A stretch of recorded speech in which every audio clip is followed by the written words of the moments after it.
Hi, my name is Slim Carlson. My mother acquired the car from Melvin Backman in spring of 1956.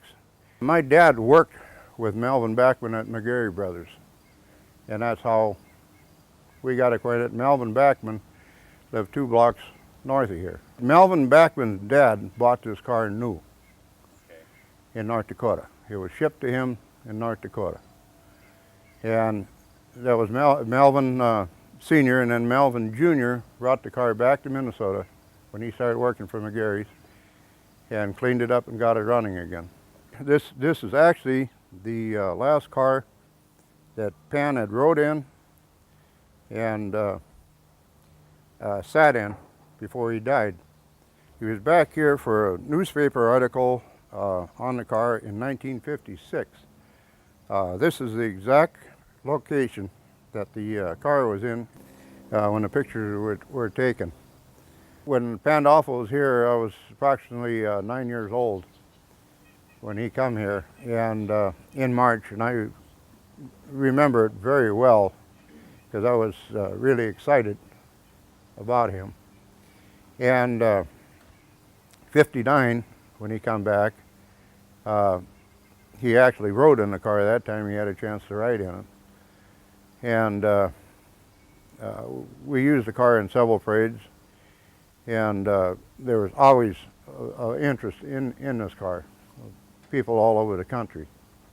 Unfortunately, this car spent a lot of time laying outside after it left. It's been tied up in litigation in court for over 20 years, and due to the complications with the Backman family and legality of actual ownership of the car. The transaction my mother did was legal, but the transaction that the Backmans had between Backman Jr. and Sr. was illegal because Backman Jr., Melvin Backman Jr. actually stole the car from his dad. My mother did a lot of writing back and forth with Pandolfo through the years. Pandolfo sent her a lot of books, a lot of duplications, books that Pandolfo had written of his life, titled My Life, explaining his difficulty with bankruptcy, or fraud court trials and everything else, the evidence that he had to prove himself innocent that they would not allow in the courtroom. There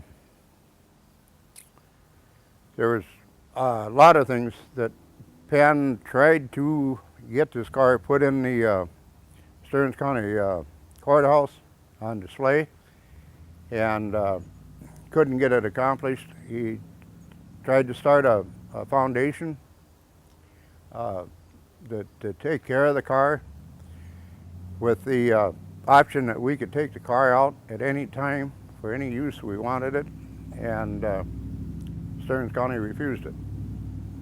My memory of Samuel Pandolfo is a real nice guy. He was very courteous. Pan showed up.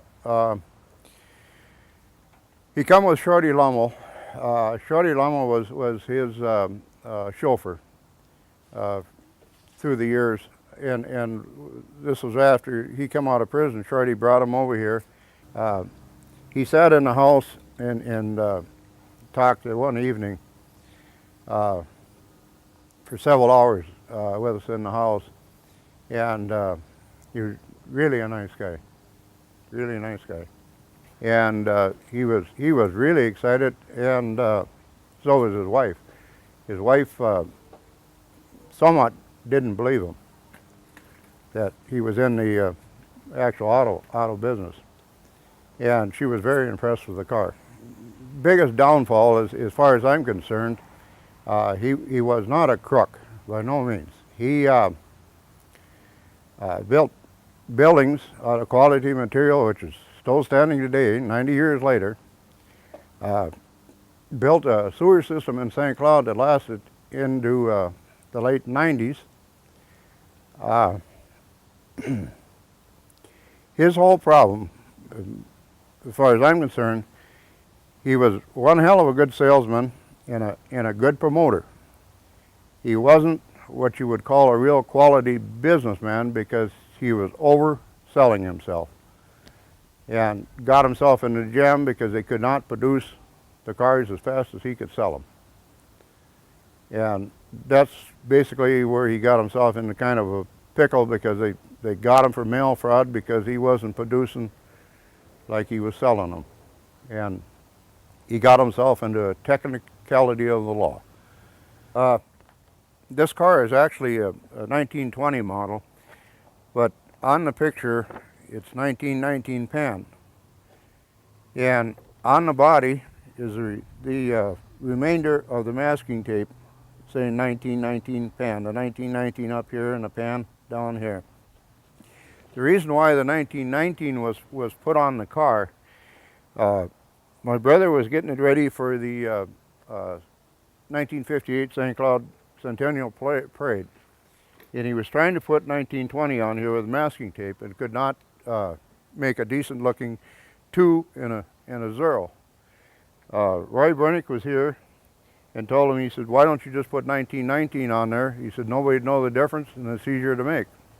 And the cars were built in 1919. So that became 1919, and the car has been known as a 1919 since, but it's actually a 1920. There was no doubt in my mind all the way through that this was a car, because we had, through the years, had talked back and forth with the Backman family. There was never a time, there probably wasn't even a year that went by that we hadn't talked to them somehow or somewhat, or my mother'd get a letter from them or whatever back and forth. There was always conversations about the car back and forth. Some of them were very short or whatever, but there was always a Christmas card or something that went back and forth between my mother and them. And always knew where the car was at pretty much all the time. This car has been around the country a lot. It was in North Dakota. It was tied up in legal action in Indiana for several years. I got documentations on that. And then it was released, and then it went to Arkansas for a while, and then it was in South Carolina, and then it ended up in Alabama. And that's where I picked it up at.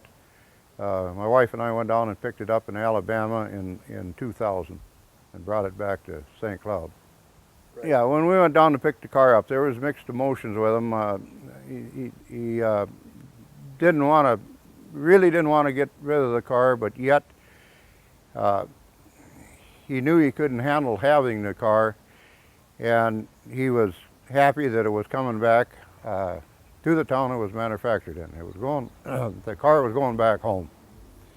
See, this had been tied up through a lot of deaths too, and there was no wills involved. So there's a lot of litigation. This car has been in and out of the court a lot. Yeah, I got a stack of letters about this thick of all the court actions this car has been involved in. Dwayne Backman was basically up against the wall on this thing, and our timing was right to get the car. It was just, he was ready to get rid of it, and we didn't give him any time for second thoughts. I mean, it was there. I was working on the airport down in Kansas City, Missouri, and when the call come through that it was okay to come and get the car, I left there on Thursday morning, Kansas City, come up to St. Cloud, switched pickups, hooked on the Roy's trailer, and left. Picked the car up Saturday morning, 6 o'clock Monday morning, was back here in St. Cloud with the car. And we had to do it quick so he didn't change his mind. That was, and we actually hid the car and didn't let anybody know that the car was in town, because for several years everybody told me that this car didn't exist, and I didn't know what I was talking about. And the day of the car show is the day that this car went down the road to the car show. We drove it in there and proved everybody wrong. Some of the books and stuff that Pandolfo had mailed my mother from Colorado when he lived there, dated October 15th, 1959. This is a book that Pandolfo had printed sometime between 1956 and 59, and I don't believe there's more than maybe 3 or 4 of these copies of this book. This shows his building and all his executives, the machinery he had, and his cooking utensils that he'd made, his coffee pot, potato mashers, sifters, his card tables that he built, folding chairs, luggage racks, everything that he had built. Here's the other album that Pan had printed. It's a quick one that he had put together. My mother had put the photos in here of when we got the car, when it was in the Centennial Parade, Pandolfo here in 59, and when the car left in 65. And this is on the article when Pan was here at this location in 1956. Yeah, and this tells a little story in here too about what went on, shows his plants, his workers. This, I don't believe there's any copies of this. This, I think, is the only one that was ever printed.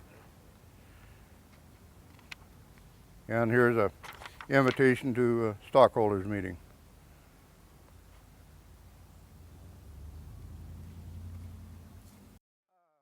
It was quite a conversation piece all the time. We always had people coming, looking at it. My name is Walt Ellis, and I own the Pan automobile that you see here. I grew up in Cold Spring. I've been a member of the Pantowners Antique Auto Club since I was 13.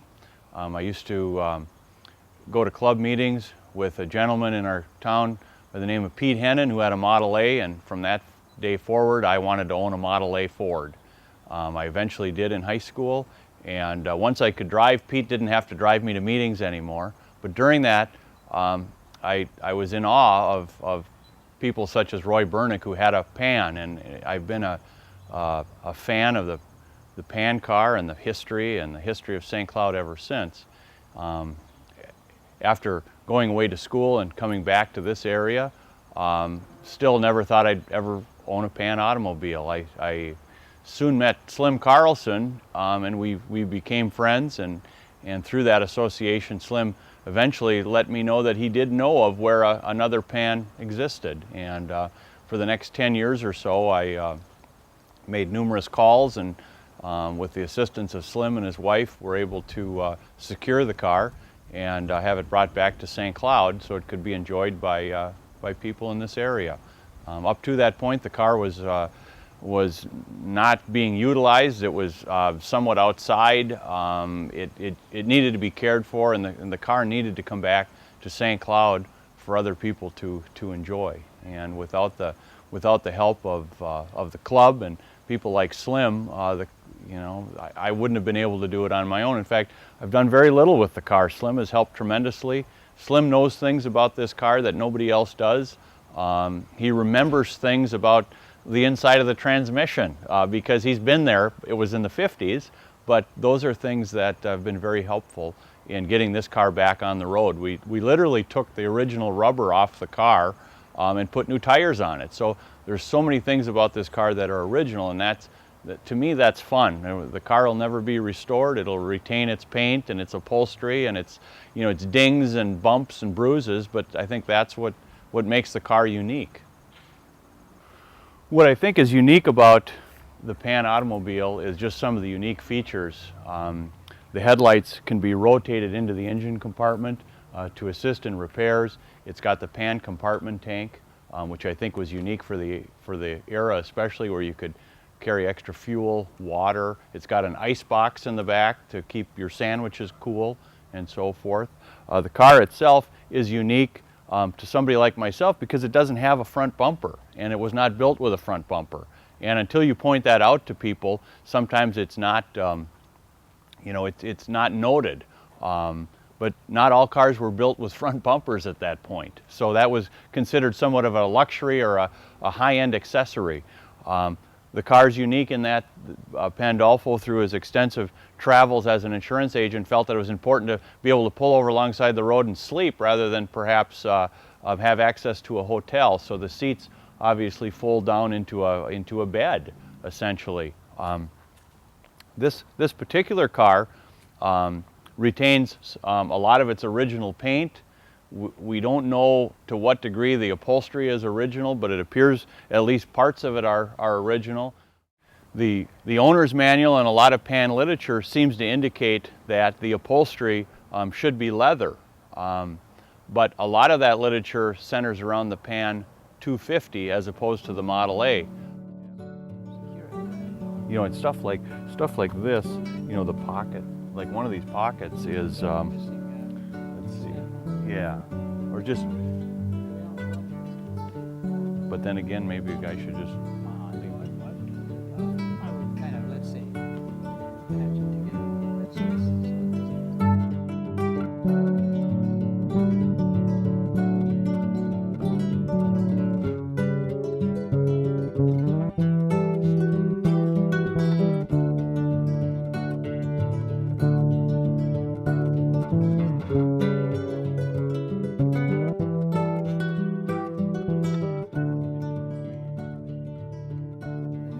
See if it's the same makeup, then okay. It's probably, but gee, it's strange that it would be, I can't imagine, I've never seen that in my life, that there would be a mohair seat Yeah. and a vinyl back. Yep, okay. Mohair is fantastic stuff, but of course the It's moths, not the leather, moths get yep. that's the problem. And Moths it's not weather resistant either. Well, If no, you got an it's- open car, they wouldn't have put this in, would they? That's right, that's right. You know? That's why I think these pieces have been replaced or recovered, but that's an old mohair. This is 1930s Yeah. mohair, and it's quite full and everything. But the moths got the Yep. take a little bit. Yep. But it's made from Angora goat's hair, done from South. Really? Africa. Really? Yeah, it's Angora goats. They've got real long, shaggy hair. That's what they do. Okay.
And most of my car gathering was easy. I just fell into it, and the timing was right and everything like that. So Jack Dominic lined me up with, he heard of one in Fargo, Moorhead, and Blackway, Mr. Blackway.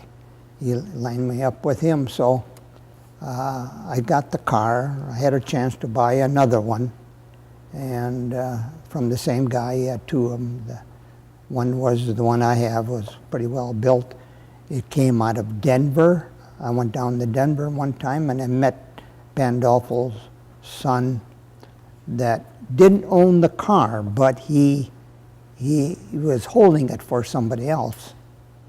So then after that, of course, I bought the car, and the other one came up through here. The other car came up through here, and ended up in the long run for the the Pantowners Club bought it, and we restored that one. And that was the one that's in red today. I met him in 1956, I believe. He came to town before he went to Alaska. And was over at Carlson's house. And Elmer Carlson had the car at the time. And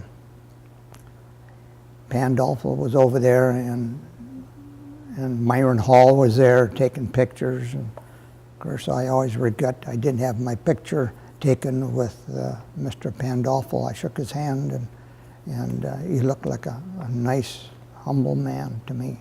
I was very glad that I met him. At the time, I was quite young, so probably when you're young, you don't appreciate these old timers with all the history behind them and everything. Nice fellow.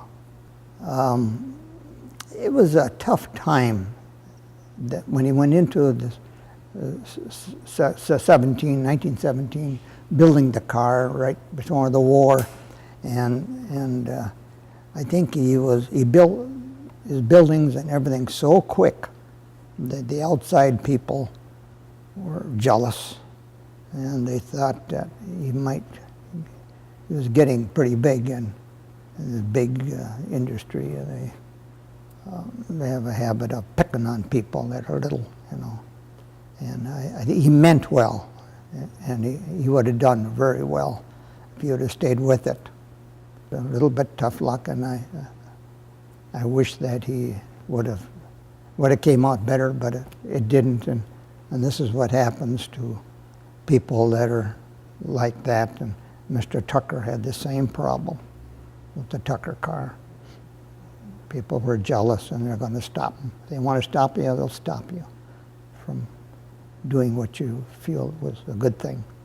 Well, I think he'd be enjoying himself by now, and he'll just be, do the normal things that a man of that age. He was happy with his wife, third wife, I think, the one I met when he was over at Carlson's house. They seemed very happy, and I have pictures of her.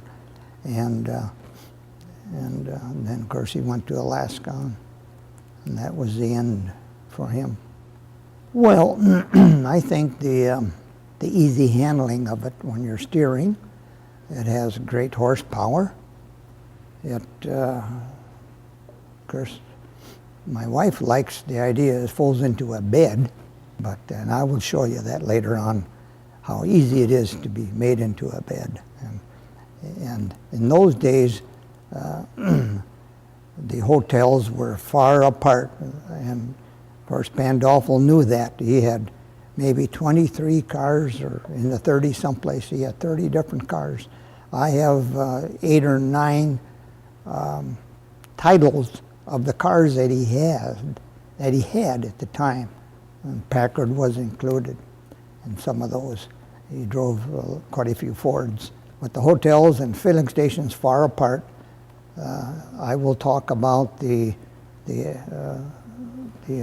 tank in the back, combination tank of the oil, and gas, and water, and the little refrigerator ice box they had for ice, a separate piece for ice, and then your food, and then a toolbox.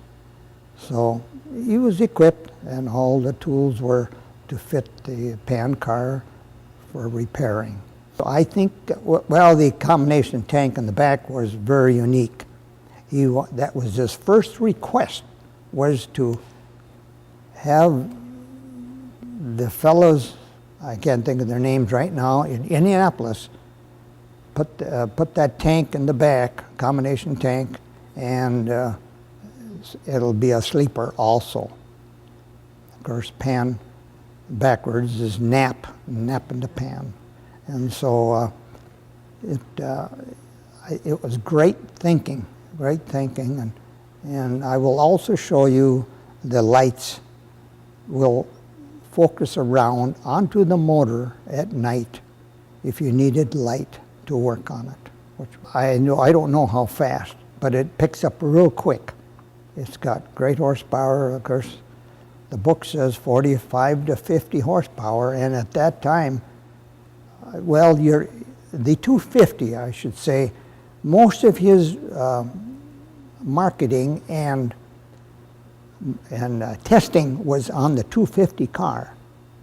As we know, he started out with a Model 10 that was built in Indianapolis. He had 3 of them brought up here, red, white, and blue, and they had the 4th of July feed, the big feed he had on the 4th.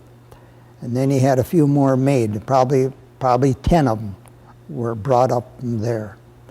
And then the 250 came after that. It was probably 250 of those that were done, and those cars were tested. Those are the ones they went up Pikes Peak and did all that other stuff with. They were probably an assembled car. They were probably assembled. They were assembled here. He had his plant, main building, at that time set up where he could do the assembling. Indianapolis, they had everything done down there. And these people put that together, and then there was a rumor that it leaked out and Hudson might have taken an idea off of his car, and then of course Hudson comes back and says, well, he took an idea off our car. So there's always that in the car industry. But all in all, it was a good little car. I like it. It's just very interesting, and we'll talk about the top of it. It's a one-man top. The thing I think that he featured was that when you got the front window, and when he shows that outside, I'll show you the curve on the top.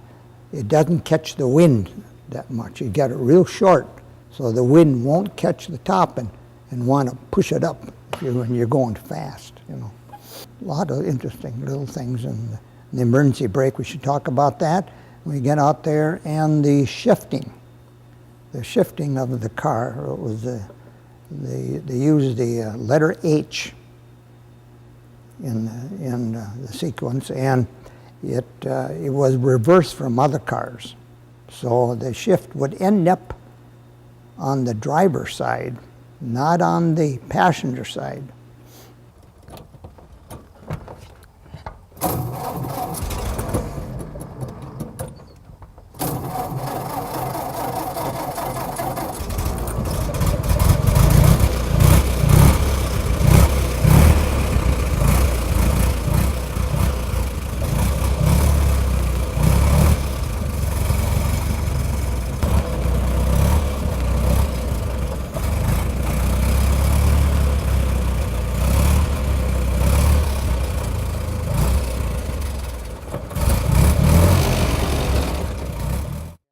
Had the pan motor meter, so they always knew the temperature of the car, water, and that's of course they got the thermometer in the back so the driver can see it, and hood here, and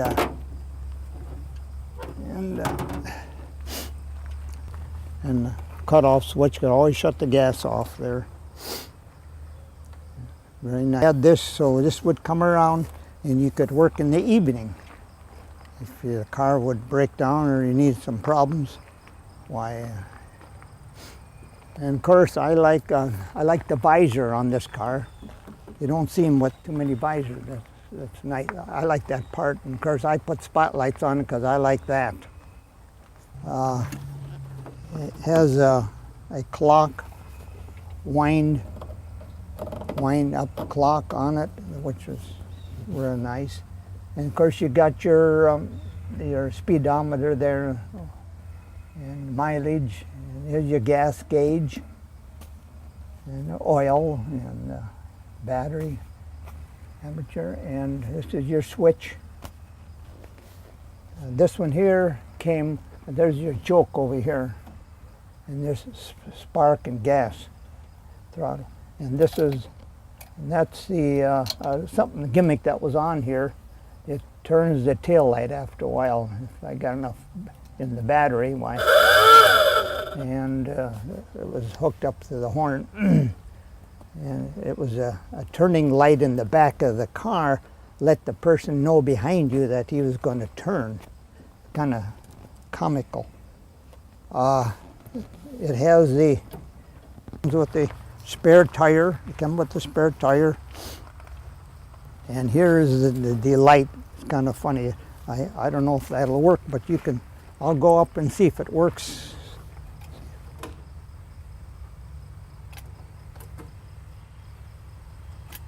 Kind of neat. Oops.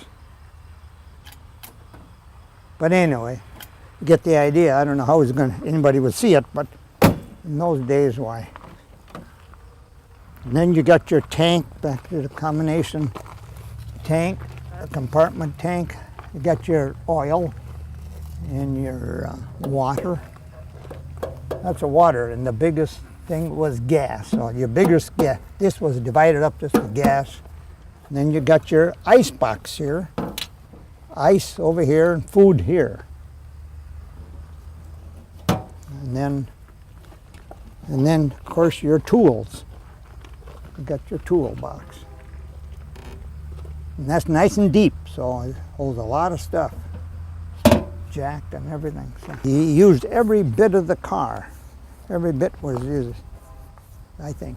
That's a little advertisement. They advertised in those days also. Now we could make this into a bed. I will show you how fast it is that you could do this. What I'm going to do is step up here and take out the horse blanket right away. So the blanket that they probably carried around, and that's all you do is pull that back, and that goes back like this. Let's put this up here first so the top can rest on that. And you can see with the blanket and all, it might work pretty good. Let's see if I could lay down in this. Oh yeah. So that ain't too bad at all, is it? See? Works kind of nice, you know, and if you had side curtains on there in case it was raining, and then if you had the upholstery guy, the make-up screens, you can make up screens so if it's hot outside, you wouldn't, get too warm inside. So there's a lot of great ideas. I think it was a great idea. Good car to travel with. You got everything with you, and just you couldn't ask for anything more. Wonderful design. The designer worked for Buick. He worked for Chevrolet, the designer, so he knew what the heck was doing. In the 250, they used the Continental engine. This one here is called the Model A. The Model A was all assembled, made, and assembled, of course, in the Pan company. And they had a 6-cylinder car that was being made at the time that he had to leave. And it was spotted in Cold Spring. We don't know whatever happened to that, but he was coming out with a 6-cylinder. There we are. It's such a neat idea.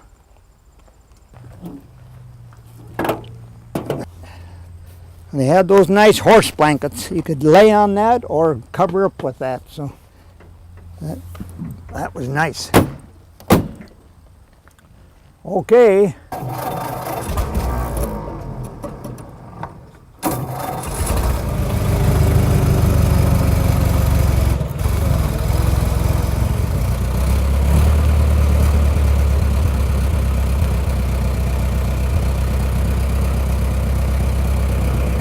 Now, another thing I didn't talk about was the color of the car. The color of the car he had in those days when he first started out, he recommended it to be pan green. Now the other car that you have at the museum, that's close to what he had in mind. but the chassis was cream. In those days, chassis were cream. That was very popular at the time. So he would have had that nice dark green, and the chassis was cream. And that's the way they came out with it. But we have never seen one like that. All the pans we saw so far, which was very few, were black, and there's probably maybe a dozen pans left in the country. Model 10s, he had this stripe, and that's why I put that on there. He had that stripe, and he had it red, white, and blue, and that was a white body, blue. There was probably 756, I always say, that were made. So he made a lot of cars, and he had good intentions of really. Well, look at the factory. I mean, it's unreal. He probably outdid anybody else in this business, and they were jealous, and it's just a dirty shame that he had to go the way he did. I know when he came back to St. Cloud, he was unhappy. He wouldn't even drive a pan. He drove another car. He wouldn't when he lived here for a while before he went to Alaska. So, And motor behind it, I guess. yeah. Started taking the letters down, and the guys came and said, "What are you doing?" And I says, "I'm taking off the letters." He says, "We'll help you." So we took off the letters, and the letters were made of all metal. They were thick, all metal, and these are the back of the letters, and I put them in front and made them out of wood, the rest of it. And that's how we got them to at least parts of the. I had a stone made for him because there was nothing up there for him. Fairbanks, Alaska. And a fellow was up there, and he looked, and there was a piece of plastic on the ground in the Catholic cemetery. And he went back 2 years later, and it was gone. So I had a stone shipped up there, and a friend of mine put it on there. And so that stone is there today, and I hope someday that I can go up and see it. My name is John Dominic. I was born in St. Cloud and grew up here probably from the age of 10 or 12, wondering why an area in St. Cloud was called Pantown, and not being able to find out anything about it until I was much older and was able to do some research. I discovered that it was named after a man named Pandolfo, who had come here to build an auto plant. Pandolfo grew up in the South. I think he was born over further in the east, the southeast of the United States, and then worked over to the western part. I know he had been a teacher before and had been a superintendent of schools in the Southwest, but he found out that he could make more money selling stock in 3 weeks than he could in a year teaching school, which solved the problem for him. He quit teaching school and went into full-time sales of stock. And it was the first effort, his first effort was to sell stock in a company that would build automobiles. He was looking for an area to settle and send out a number of letters to various cities. We don't know why he selected St. Cloud. He never gave a reason for that, but he sent a letter to the Chamber of Commerce, and they decided that it looked like something that St. Cloud would benefit from. So they invited him to come here, and he looked it over and decided he could build a building, build a business here. So he put up a building that's still furnishing employment to a number of people, and started producing cars, the Pan car, of which about 730 some were built. Things that he's remembered for in this area is the large barbecue he gave when he was first built the building here, and he was looking for a way to get money. So he proceeded to give one of the largest open-air barbecues that was ever given in this area, at least. And while the people here were going around eating barbecue and whatnot, his salesmen were also circulating through the crowd trying to sell stock to people, stock in the Pan Motor Company. And I think probably that's where he got his first big push as far as getting money for the company, and was able to put up a large plant that still is operating and still furnishing employment. But I don't think he was a crook, although he served at least one term in prison for using the mails to defraud. And I don't know if that was the proper thing to be convicted on, because he hadn't used the mails to defraud as much as he might have talked to people and given them the wrong idea. His personality was such that even after the company had defaulted on whatever its debts were, he was still given a welcome when he returned from prison. He'd gone to prison because of the government saying he used mails to defraud and raising money for the Pan Motor Company. He was sentenced to 10 years in prison, and he served 3 and came back to St. Cloud, and he was met.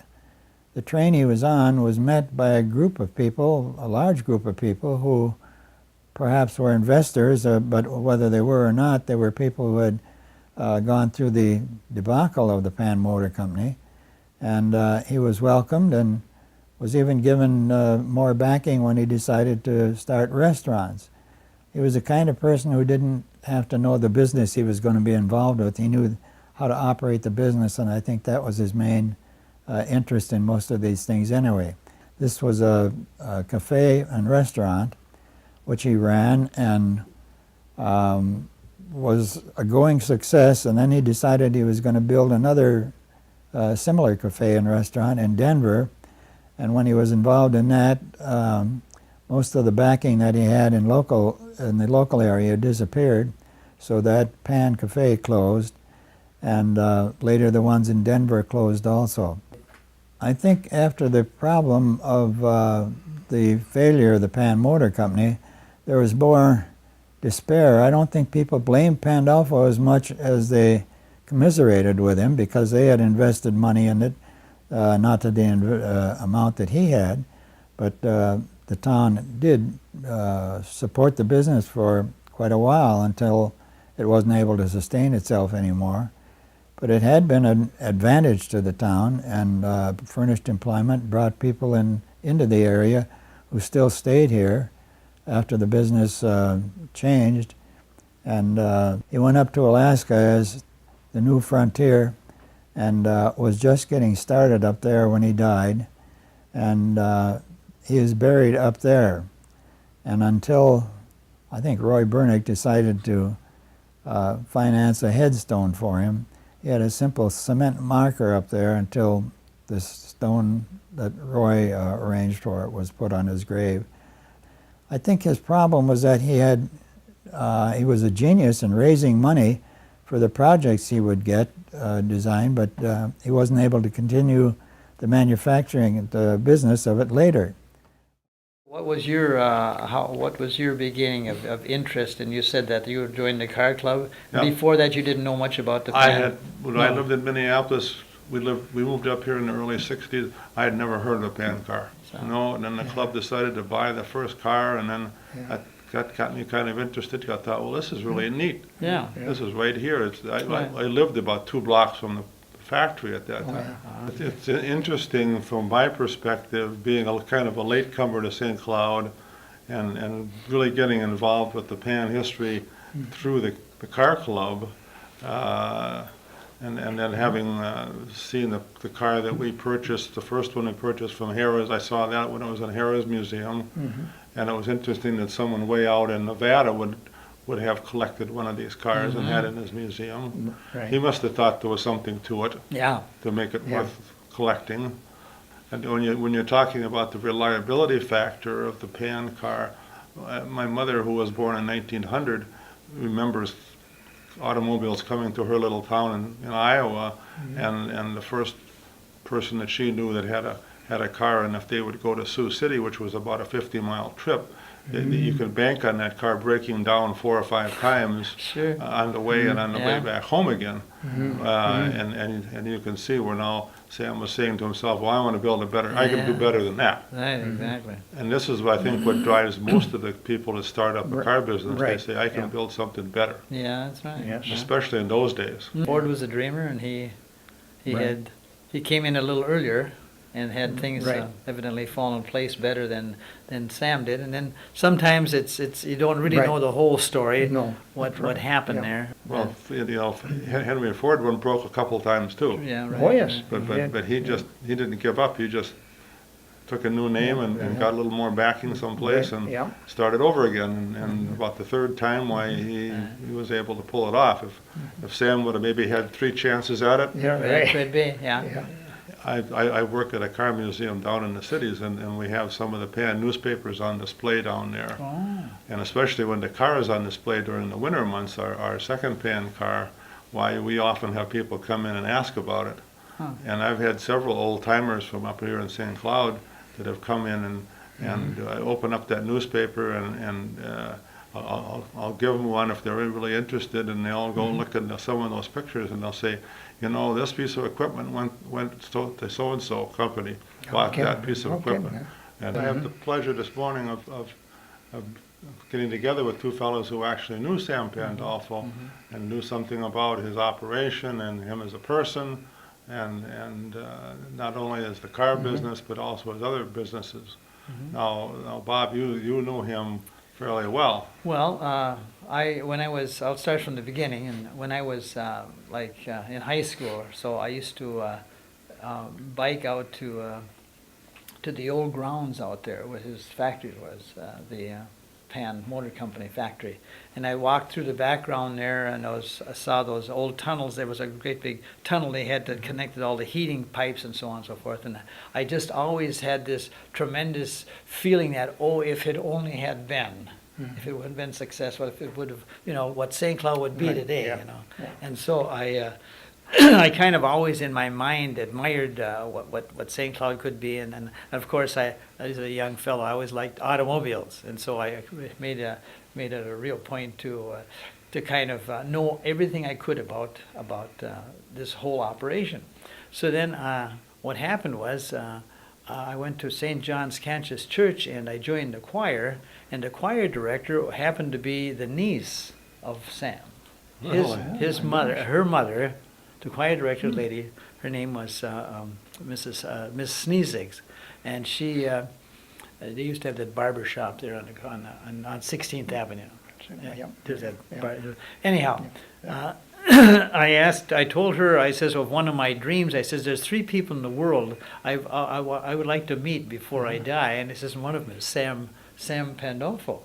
And so she said, she just took it in and didn't say too much. She was a very nice lady. She wasn't married, and she lived about 2 blocks. I lived about 2 blocks from her house, which wasn't just a couple blocks from St. John's Cantius.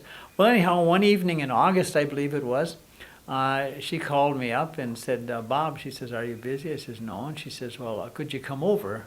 I wasn't married or anything, I was home. And could you come over? I want I want you to meet somebody. And I kind of had an inkling that it might be Sam, because I had told her that I wanted to meet her uncle, So I guess her mother's sister was his second wife, was Sam's second wife. So anyhow, so I came in there. I didn't know what to expect, but I kind of had an inkling. And so when I opened the door and came in, and I knocked, and she answered and came in the living room, and there was Sam sitting there with this big cowboy type hat, Oh, it wasn't really a cowboy hat. It was just sort of an oversized regular Stetson or whatever. And so she introduced me, and he got up and he shook my hand and he said, well, Bob, I'm glad to meet you, and I heard about you from Bernice was her name, Bernice Nizik. And so then he says, how about going for a little ride? So we did, and then he had a Rambler that he was driving, or his wife drove it, and she was there too. And so then the 2 of us went over, first of all, to our shop, because he wanted to know a little bit about me and so on and so forth. And I told him my dad started this upholstery business back in 1923 and so on and so forth.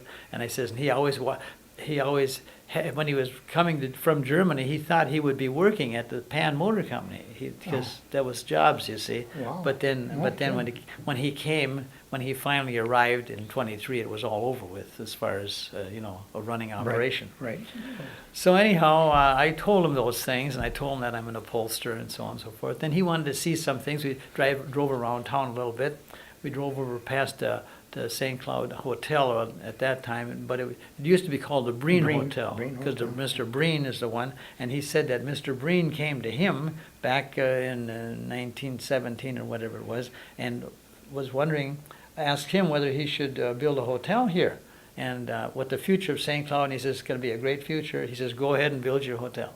So then Mr. Breen built his hotel, and so then we drove around a little bit to St. Cloud, and then there were two visits we had. I don't remember which happened when, but it doesn't make any difference.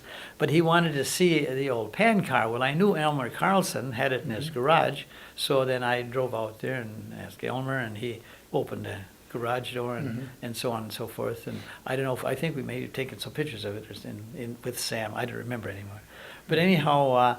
So I think it was like August, and then October, I think he came again, and it was a similar conversation, except he was a little more interested in me because he thought he evidently had in mind that I would be part of his life with his insurance company. I don't know. But anyhow, so then we parted, and he didn't say anything about that. But then about the 8th of December, I got a phone call from Fairbanks, and Sam was on the other end. He says, Bob, he says, I'd like to have you come up and work for me. And he had shortly after that, he sent me this letter that I have in my archives there about this Alaskan insurance company that he was starting, and he wanted me to drive his Volvo for him, be his chauffeur, and up there in Alaska.